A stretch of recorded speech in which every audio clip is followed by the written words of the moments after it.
Good to see some familiar faces. First of all, I just want to start by saying, anytime you're asked to return to a place that you helped build, you had a hand in building, it's special. The last betrayal, which drastically altered the league's power dynamics, was not anticipated until the deal was signed.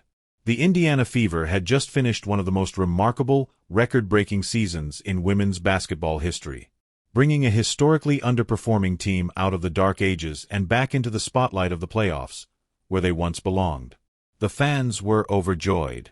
After years of terrible irrelevance and draft lottery heartache, the organization truly seemed to have found its permanent footing as the stuff was selling off the shelves at previously unheard-of rates. Unquestionably, the young core was building chemistry. The city of Indianapolis had fully embraced this new era of basketball, and the offensive approach was beginning to work. However, a huge storm that would completely upend the lineup was building behind closed doors, away from the applauding spectators and the positive media narratives. Destroy the idea of a flawlessly joyful locker room and have the team's top star face an extremely difficult, high-stakes situation. The front staff released a shocking revelation that completely shocked the sports world just when everyone believed the team could finally get some relaxation and the draining drama of the rookie season was well behind them. The head coach, Christy Sides, was abruptly fired after enduring an unthinkable media circus, taking the harsh criticism well, and leading the team to their first postseason participation in almost 10 years.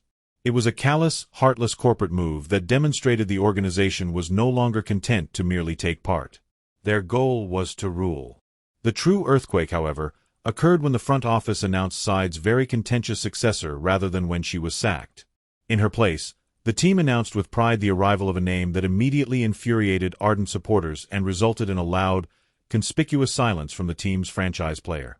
They had gone out and hired Stephanie White, the bright but infamously gritty strategist who had just spent the last few months planning a very aggressive, physically taxing, and harsh defense campaign against Caitlin Clark. For many in the building, this felt dangerously close to sleeping with the enemy. It wasn't just a straightforward coaching move intended to modify the offensive playbook. The Connecticut Sun, the team that had been the Fever's ultimate antagonist throughout the season, had Stephanie White as its head coach. Kelly Krauskopf, the recently appointed president of basketball operations, found herself rushing to quell a significant internal crisis as the chaotic news quickly spread throughout social media platforms and sports networks. Before the rumors could destroy the locker room, Krauskopf had to take swift action and reveal the startling reality about Caitlin Clark's main issue with her new head coach.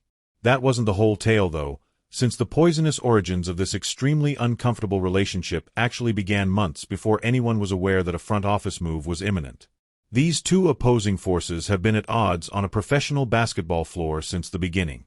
You must examine closely what transpired during Caitlin's demanding rookie season, particularly when she faced off against White's defensive strategies, in order to fully comprehend the extreme gravity and peril of her current circumstance. For any player, the move from collegiate basketball to the professional ranks is infamously difficult. However, the challenges this young star encountered were completely unheard of in the sport's history. In addition to playing tough, conventional defense against her, other teams also launched a methodical, well-planned physical intimidation operation designed to see how far she would go. With cheap shots away from the ball, extremely hard screens meant to leave bruises, and borderline egregious fouls that dominated the national headlines week after week, it was a true baptism by fire. And the Connecticut Sunday was the most successful club in the league at embodying this aggressive, purposefully unfriendly approach. The Sun fully changed into a fearsome defensive juggernaut that seemed to take great pleasure in making the rookie's life a living nightmare on the hardwood under the direct, unreserved guidance of Stephanie White. White used strong full-court pressure to weary the rookie guard before she could even cross the half-court line, creating intricate defensive traps that drove the ball out of Clark's hands. Each time the Fever faced Connecticut, it was far less of a conventional basketball game and much more of a taxing heavyweight fight. The first round of the eagerly awaited playoffs, a series that will live on in the memories of irate Indiana supporters, marked the pinnacle of this animosity and the point at which the two teams' relationship broke. The roughness reached a boiling point during that extremely tense playoff series, sending social media into a complete frenzy. Joni Carrington of Connecticut jabbed Caitlin in the eye in a contentious and hotly contested moment that completely altered the postseason's mood. The youngster was clearly startled, wounded, and having trouble seeing after a brutal play that the referees inexplicably failed to call. One really annoying aspect of that series was the officials' obvious lack of protection, but the overall story that came out of it was indisputable. To permanently shatter the rookie's spirit, Stephanie White's squad was more than willing to go outside the bounds of the rules. They aggressively mobbed her on the perimeter, trapped her in the corners, tormented her in the paint, and finally put a heartbreaking end to her incredible rookie season. It was a huge dramatic twist that no one anticipated when the Indiana front management turned around a few weeks later, fired their own coach, and gave the franchise's final keys to the same lady who had planned that nightmare. For a player who had just sacrificed everything, both mentally and physically, to improve the team, it felt like a huge slap in the face. The cold, harsh truth of this front office decision started to set in inside the carefully guarded Fever practice facility, and everyone would be shocked by what transpired next. In the immediate aftermath of a hiring announcement, the franchise players' silence was extremely deafening, and it didn't take long for league insiders to learn about the true, deeply ingrained problems. After her time with the NBA's Pacers, Kelly Krauskopf returned to the front office for more than just maintaining the status quo or making friends. She returned with the only goal of establishing a dynasty, and she immediately realized that she had a huge, raging fire to put out. Krauskopf discovered the harsh, inevitable truth of the situation through extensive, extremely private behind-the-scenes talks. Stephanie White's physical abuse during the playoffs wasn't the only issue Caitlin had with her.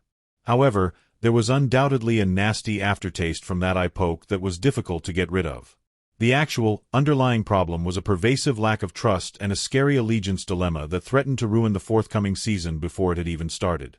The youngster had experienced extreme loneliness, a lack of protection, and being held captive by her former head coach during the entire season. She hardly saw Christie Sides paying a hefty fine, crashing a table in rage, or genuinely fighting for her in the media when she was being brutally shoved to the ground, unfairly singled out by rival players with clear grudges, and verbally abused in the nasty press conferences.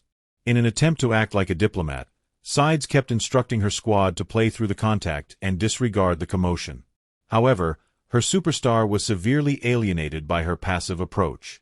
That same superstar was now being asked to put all of her trust in a new coach whose reputation in the highly competitive league was based on defensive grit. Exactly the kind of brutal grit that had just been used as a weapon to intimidate her. Krauskopf soon saw that the locker room would completely collapse before training camp even started if she didn't step in right away and allowed these intense grudges to fester in the shadows. In order to force the young star and the seasoned coach to sit down and confront the huge elephant in the room, she had to take extreme steps, deliberately fostering unfiltered, raw interactions between them. The president of basketball operations had to face her star personally and reassure her that the same brutality White employed against her during the playoffs would now be completely repurposed and utilized as a weapon to defend her. Convincing a fiercely competitive and extremely stubborn athlete to blindly trust her former tormentor was a delicate, high-wire act of epic proportions, and it was a huge psychological obstacle to conquer. White had to give a detailed explanation of her tactical approach, demonstrating that the harsh defense was a sign of respect for the rookie's actual level of risk on the court rather than something personal. However, overcoming the residual animosity and bruised feelings was just the beginning of their impending, eagerly awaited confrontation on the basketball court. Because even after overcoming their emotional obstacles, they still needed to figure out how to play basketball together without completely driving each other insane. Basketball purists and analytical specialists saw right away that a disastrous tactical nightmare was imminent, one that, if not managed with utmost caution, would seriously jeopardize the team's offense. Caitlin's favored style of play is extremely chaotic, heavily dependent on intuition, and completely built on pushing the tempo to its absolute boundaries. You don't need to be a basketball genius or an experienced scout to realize this. Launching deep transition threes before the opposition's defense has a chance to set up is essential to her offensive style. Making risky, needle-threading passes and making every game feel like a never-ending, arduous track meet. It is a really enjoyable system based on complete flexibility, artistic expression, and putting up with a few annoying turnovers in return for offensive runs that are so powerful they demoralize the opposition. Stephanie White, on the other hand, plays strategic basketball at the exact opposite extreme of the spectrum. She oversaw a remarkably strict, highly regulated half-court grit and grind system throughout her incredibly successful spell in Connecticut. She placed a high value on physical post-play over run-and-gun perimeter antics, deliberately slowed the game down to a claustrophobic, muddy crawl, and demanded complete defensive perfection on every single possession. It would be like attempting to mix oil and water during a hurricane to force these two very different basketball mindsets to come together. The organization's unquestionable, scary dread is that White won't.